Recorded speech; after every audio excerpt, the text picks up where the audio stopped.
Hello, this is Keith Owens, welcoming you to the Afro Fantasy Detroit podcast, a Detroit Stories quarterly production. Today I will be reading you the conclusion of The Witch, and I hope you enjoy it.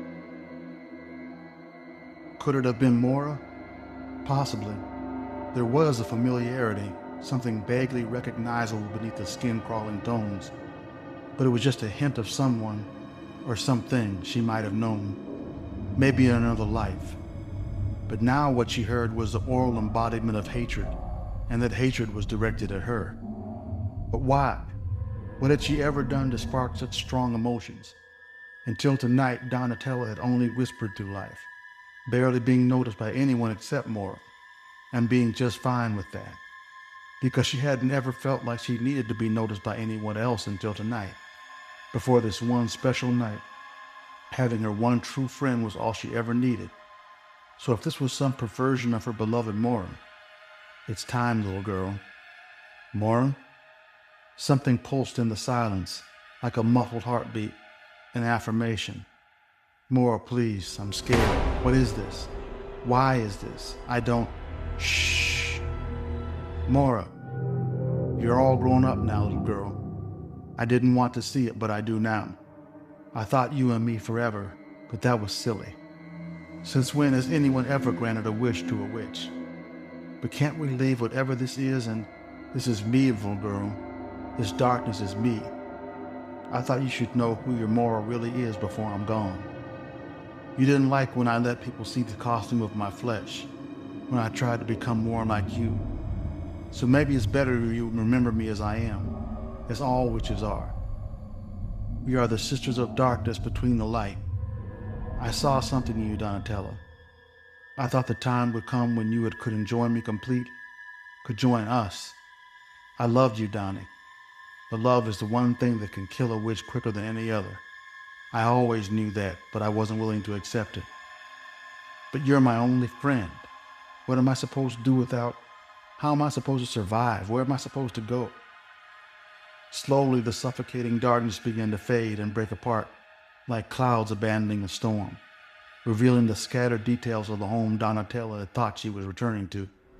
The home Mora had made for them both, only now it was just Donatella, wan tears streaming down her face as she crumpled to the floor and began to sob.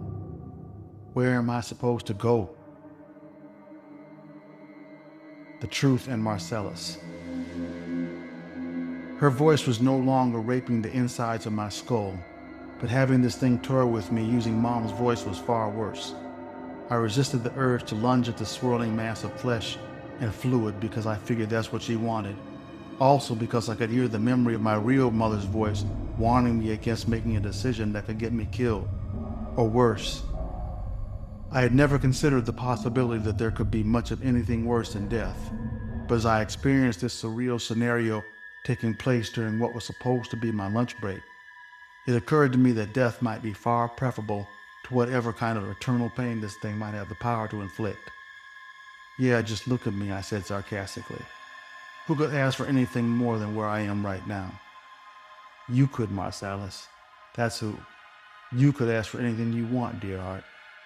I was standing there inside that huge, breathing bubble she had wrapped around us both, where I could watch the lunchtime crowd walking back and forth on the other side. It was like looking through a funhouse mirror as their shapes morphed in and out of various configurations, and none of them even noticed either me or this thing that was only a few feet away. And that's when I knew. It was you who killed my mother, wasn't it? For the first time during our encounter, for the briefest moment, the witch looked uncertain, as if she expected something to happen. Maybe she expected me to lunge at her. But even if I had the power to kill her, which I knew I didn't, it wasn't her death that would give me what I needed at that moment. You said I could ask for anything I want, right? The witch just stared. I could tell already regretting her offer. So I'm guessing you already know forgiveness is off the table. What I do want is an answer. Why did you wait so long? Why did you wait until she had a life? Until she had me? Why did you have to wait until you could hurt us both? Did you really hate my mother so much?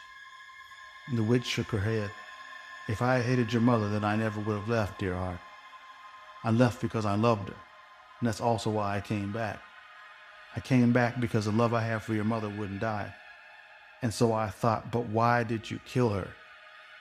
Slowly, painfully, that wretched thing who had first presented itself to me as a homeless woman stretched, pulled, and contorted bone and muscle until a slightly built nothing like a homeless woman with skin the color of dark chocolate was standing there looking at me with this expression that couldn't seem to make up its mind between hostility or fear.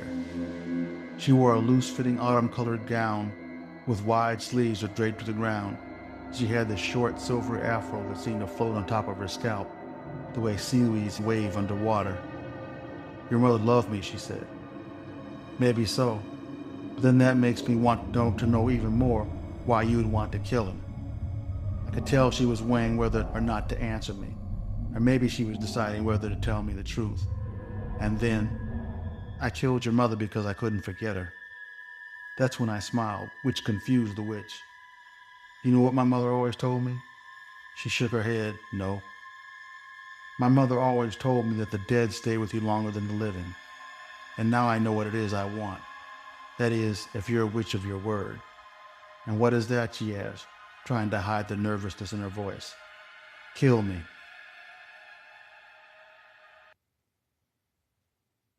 Well, that's it for today. Thanks for joining me, and I really hope you have enjoyed my readings of The Witch. Stay tuned for more stories coming your way. Meanwhile, this is Keith Owens signing off. And remember, you can read the entire story of The Witch from beginning to end at my Substack, Afro Fantasy Detroit, which is the Detroit Stories Quarterly production. Feel free to visit our Detroit Stories Quarterly website at DetroitStoriesQuarterly.com, where you can catch up on all of our Detroit Stories Quarterly magazine issues. See you next week.